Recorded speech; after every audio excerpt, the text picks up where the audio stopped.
So, in the most Hoya fashion possible, a heavy lore bomb about March 7th was dropped on a random Friday.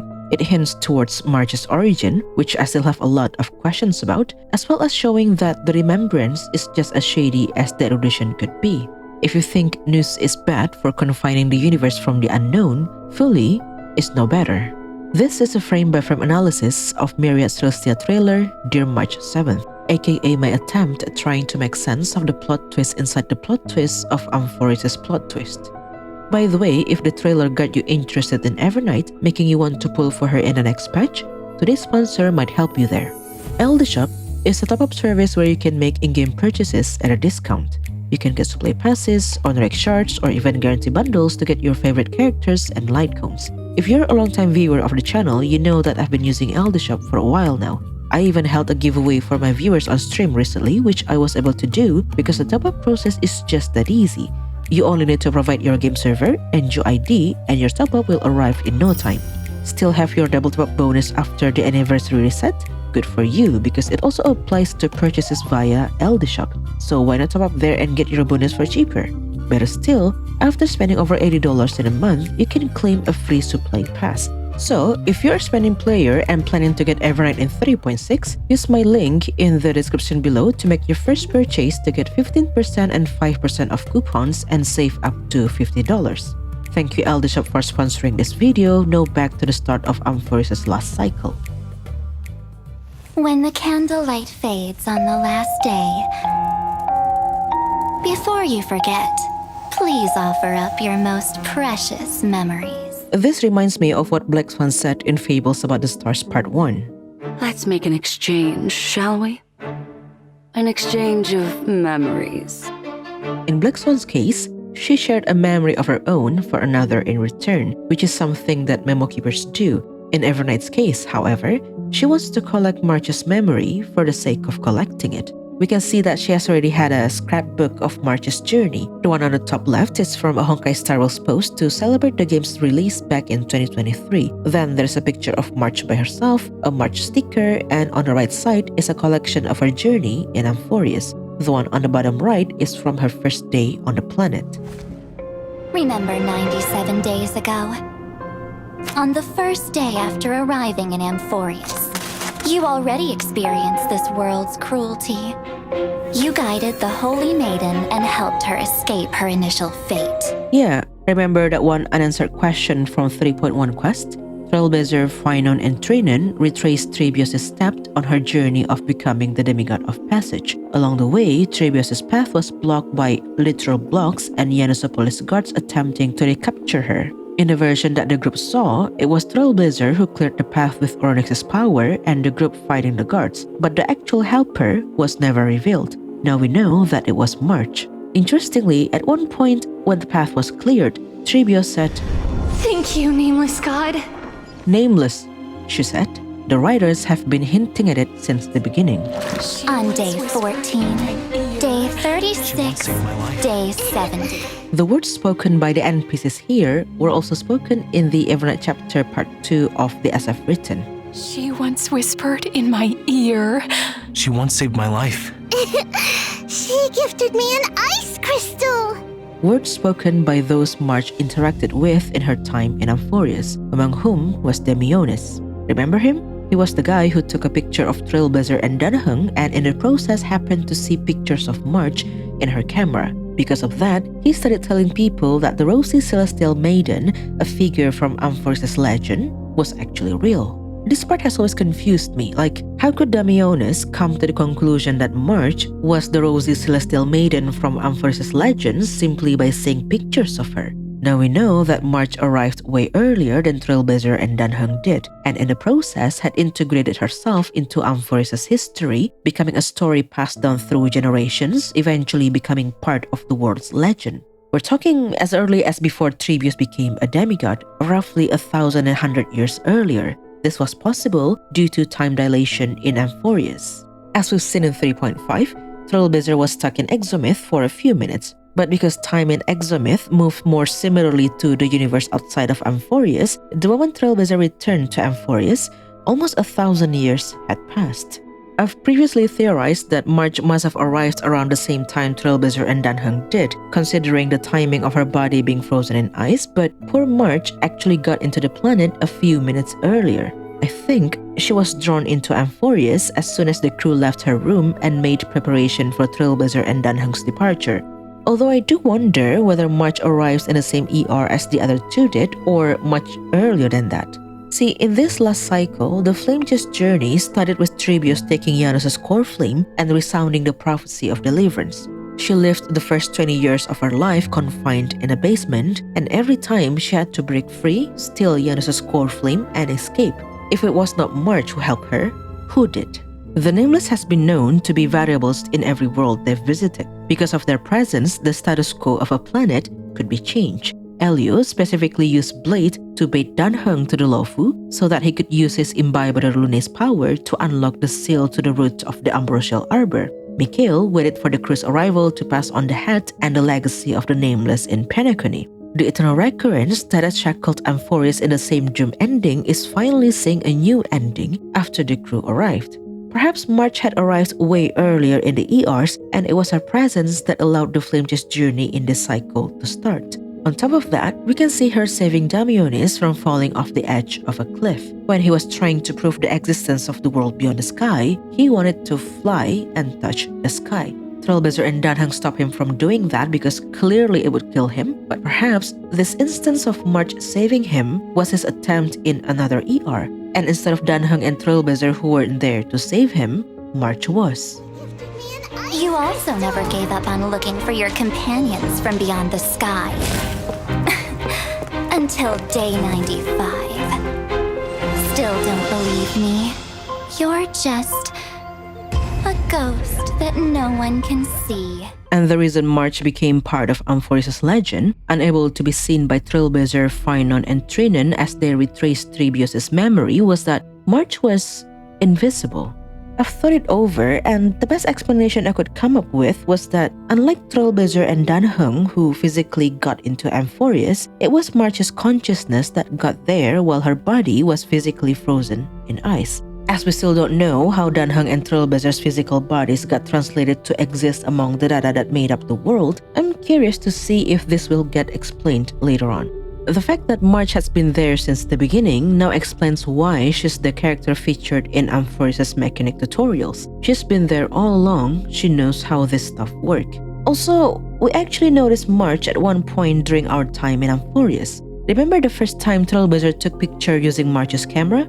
At one point, Trailblazer's mind started to wander as they looked at the site of the Temple of Yenisopolis, and when they regained their focus, they heard March's voice urging them to take the picture. Hello? Snap out of it and click the shutter already. This was what Oronyx was referring to when they noticed Trailblazer. Is that you? Is that you? Mother encountered you. She misses you. March noticed Trailblazer's arrival in Amphoreus, saw them at Yenisopolis, and told them to take the picture already. She has missed Trailblazer and Danheng. Besides, the Garden of Recollection has already torn off its benevolent mask. They lurk, they covet, brewing blasphemous plots. Now, I know this part is another point to strengthen the Black Swan is up to no good allegation, but once again, I would like to disagree. Yes, she was the one who suggested the Express crew go to Amphoreus, but that was part of her effort to stop a group of extremists in the garden from figuring out the truth of Amphoreus. Amphoreus is a planet hidden away from the cosmos, and its presence is only known to the Garden of Recollection because it could be seen in the garden's mirror. Any worlds that could only be seen through the garden's mirror can be kept in the Memo Keeper's private collection. Should the group of extremists discover the reason behind Amphoreus' invisibility, Black Swan fears that they might want to convert more worlds to be like Amphoreus just so that they could expand their private collection. Black Swan doesn't want that to happen. That was why she asked the crew to unearth the secret. Another reason I have for not doubting Black Swan's motive is that she was worried the moment she noticed Fuli's gaze on Amphoreus and immediately apologized to Himiko for dragging the Nameless into this mess. I think she simply didn't know that there was a bigger scheme behind it all, and she only started to grasp the severity of the situation when Fully themselves casted their gaze on the planet.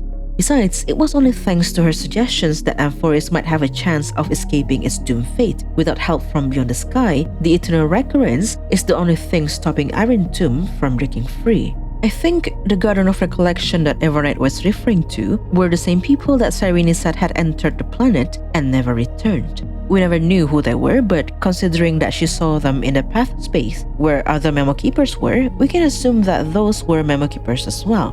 Why were they going to Amphoreus? The same reason they wanted March and Trailblazer to go there. The same reason Black Swan is trying to stop them from achieving.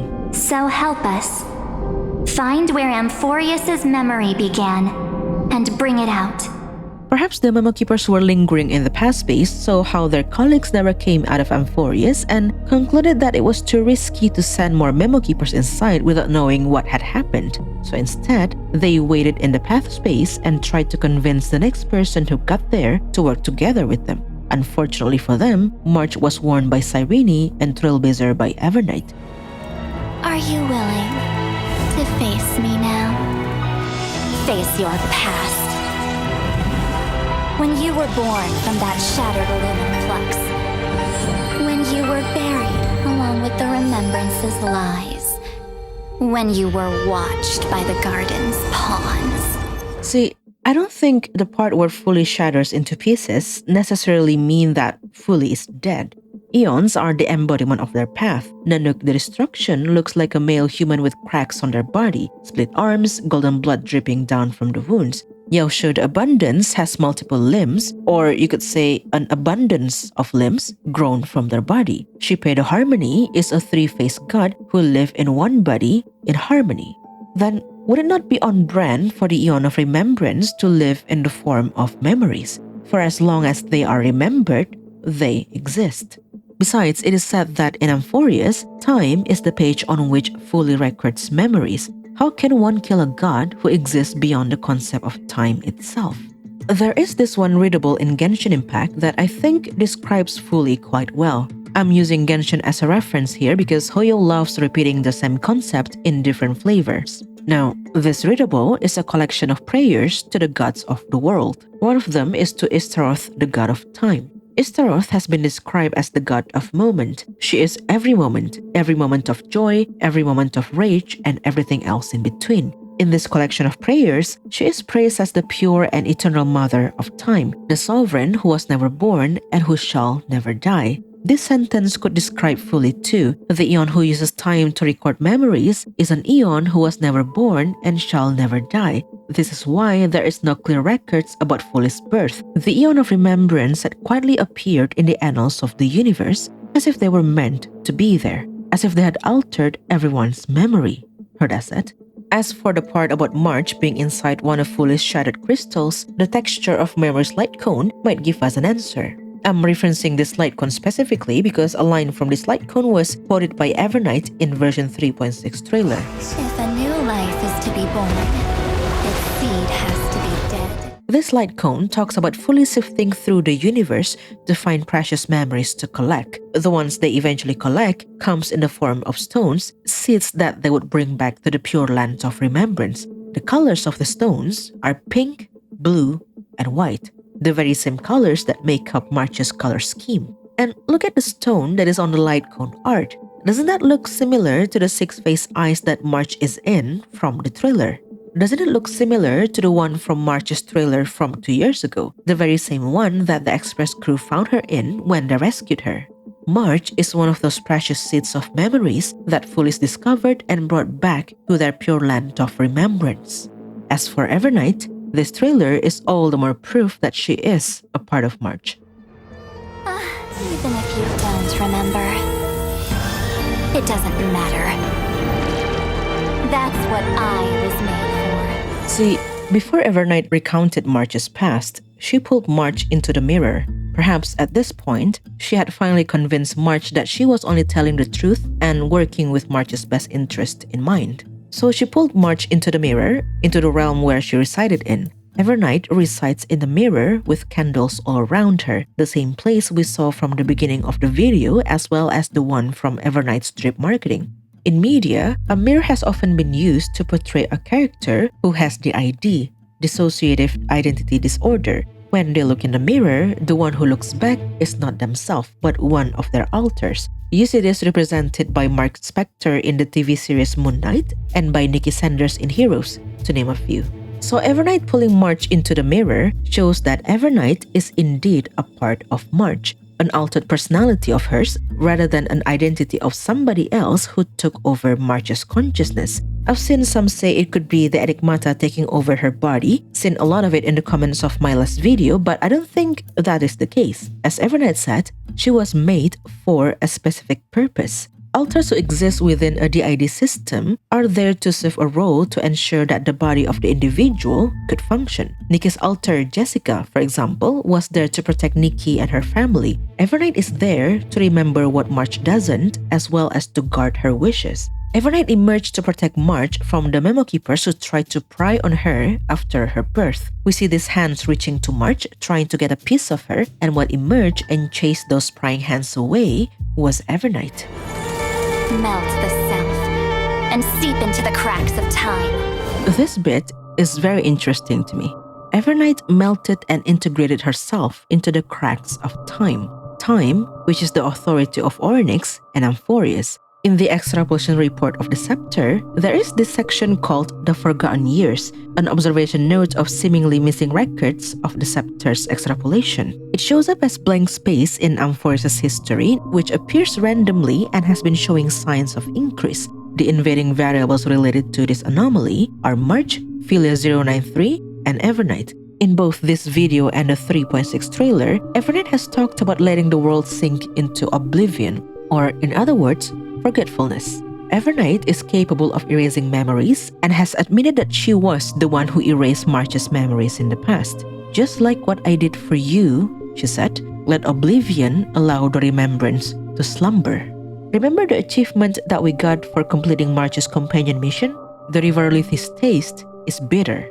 In Greek myth, River Lethe is known as one of the 5 rivers of the underworld, the river of forgetfulness. It is only after drinking from this river that the spirit of a dead person could be reincarnated at the cost of losing all of their memories. That's what Evernight meant by just like what I did for you. She was the one who erased March's memories. She's related to the river Lethe. This is probably why the first time you saw her, you were reminded of Akron. Akron is another one of those 5 rivers. And I've previously proposed the idea that Evernight might be the Remembrance equivalent to the Black Tide. Instead of visual glitch caused by the destruction equation, Evernight's black tide is actual dark water that will wash away memories. It is the river Lethe. After all, the black tide of Amphoreus got its name because it looks like the rising sea that encroached on the land of the living. While we've only seen the visual glitches version of it, we might get to see actual dark water that will wipe away memories like the one summoned by Evernight in the trailer. And look, an Evernight trailer was released today, and there's this one scene that looks like it shows all of her eidolons, and one of them shows her glitching in the art, which I suspect to be her 6 eidolons, which is always the representation of that character's true nature. So Evernight is the Black Tide. However, this brings about another question. How could there be forgotten years in Amphoreus' history when March has only arrived there now? Lygus has observed this anomaly happening for a while now, and not only in the last cycle of the extrapolation. I think it is because March has been to Amphoreus before. See, the description of the trailer also said this. Arriving at Amphoreus was never an accident. What we need to do is no different from before. They have been here before, only that March doesn't remember it because Evernight has made her forget. Perhaps it was during their first time in Amphoreus that they learned of the garden's dirty work, and eventually Evernight chose to save March, erase their memory, and launch her out of the planet. As Black Swan said, Therefore, when a person is affected by the path and loses their ability to remember, their physical form will also be affected. These ice crystals are a manifestation of that. This was when March was rescued by the Express crew. The future that belongs to you is so blissful and pure. We see March's memories of the Express crew and they are seen through a camera lens. Not a normal camera like the one that March gave to Trailblazer before they left for Amphoreus, no, because we've seen what Trailblazer could do with it, and the pictures that Trailblazer took were all normal sceneries that require the shooter to be present when taking the pictures. And what do I mean by that?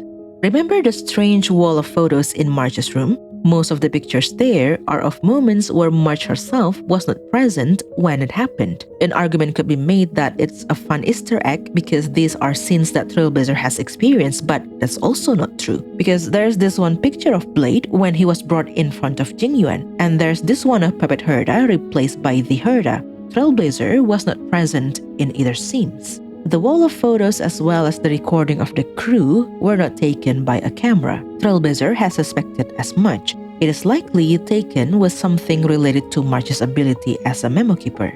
Wait, have I not mentioned that March is a memo keeper? Well, she is. If she can erase memories like the cremators can, then she is a memo keeper. Or was. I don't think Evernight is very much fond of that organization now.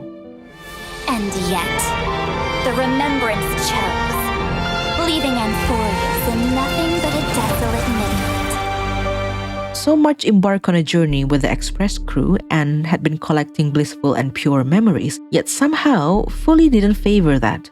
Fully chose Redacted instead. This redacted thing or person is interestingly the same number of characters missing as the redacted word from Cyrene's strip marketing. And did you notice that Cyrene's color scheme also consists of pink, blue, and white? When Trailblazer asked her whether she was Mem or Cyrene, she reminded Trailblazer that at one point, Trailblazer wished for her to turn into a pretty girl. Yep. Isn't it amazing? It's like a seed finally grew up and became a flower. And I'm definitely as cute as a flower now. Cyrene is another one of those seeds of memory that Fully found precious. Instead of March, Fully favors Cyrene, which has everything to do with the fact that Amphoreus' last cycle has been resetting 33 million times over. While Cyrene believed that Fully would lend a hand to stop the world from falling into the destruction, perhaps she didn't fully understand that eons were restricted by their path.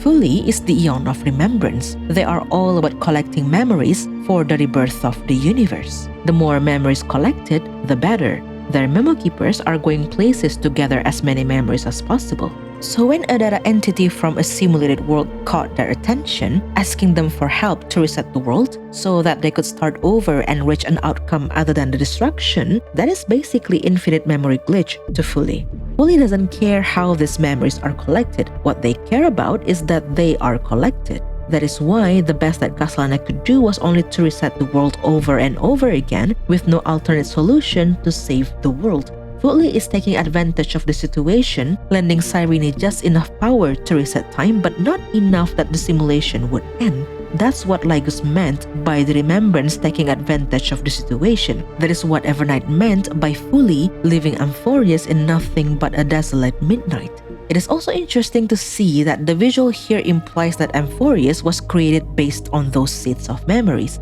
I've suggested before that the Remembrance is the original path that presides over the planet, which could explain why Fully could have been watching through time. I mean, if no memo keepers know the truth behind Amphoreus' secret, who could have made its presence detected in the garden's mirror in the first place, if not the master of the garden itself? Besides, in every world that Trailblazer has been to, the path that Trailblazer eventually strides upon is always the path of the eon that is worshipped by the planet. Except for the lawful, because that eon is too busy chasing after Yaoshe. Belobog worships Qlipoth, and Trailblazer was gazed by Qlipoth there. They help Penacony return to the path of harmony and earn Shippei's gaze there. And yet, for some reason, in the planet that is supposedly the experimental ground of erudition, Trailblazer was gazed by the eon of remembrance. Suspicious, to say the least. Fear not. I shall cleanse it all. Let the melody of oblivion resound from the eternal land. This part also lends to my previous analysis that Evernight plans to wipe the memory of Amphoreus clean. Just as she has done to March before, washing her in the river Lethe, she would do the same to Amphoreus. Day 97. Leave it to me. Time to say goodnight to the world. My dear March 7th. Soon, in a world restored to its flawless state, both your wish and my promise will be fulfilled. To keep trailblazing forever with the Astral Express. As we know, the scepter has attracted Nanook's gaze and transcended to be an emanator of destruction, resulting in the world rapidly falling into the destruction. Nanook the Destruction is also called the Blemish One. Their gaze has tainted Amphoreus, and Evernight wishes to cleanse it and restore it to its unblemished state. And she is doing all of that because she wants to fulfill her promise to March to protect her wish to trailblaze with the Express crew forever. This video has gone through some rewrites, where the original section that survived was that bit about fully suspicious nature, the origin of Amphoreus, March's camera, and about Remembrance being the original path of Amphoreus. Nothing like trying to keep up with ongoing lore of a live service game only to be attacked by lore bombs in the middle of theory crafting. Anyhow, I tried my best to get this done before the new patch drops, so if you're seeing this after the new Trailblaze mission and find parts that are incorrect based on new information in that quest, well, now you know why. But if you're seeing this before Thursday 8 PM UTC +8, then catch me on stream as I will discover what's going on with March and Evernight by then. So yeah, I will see you on stream.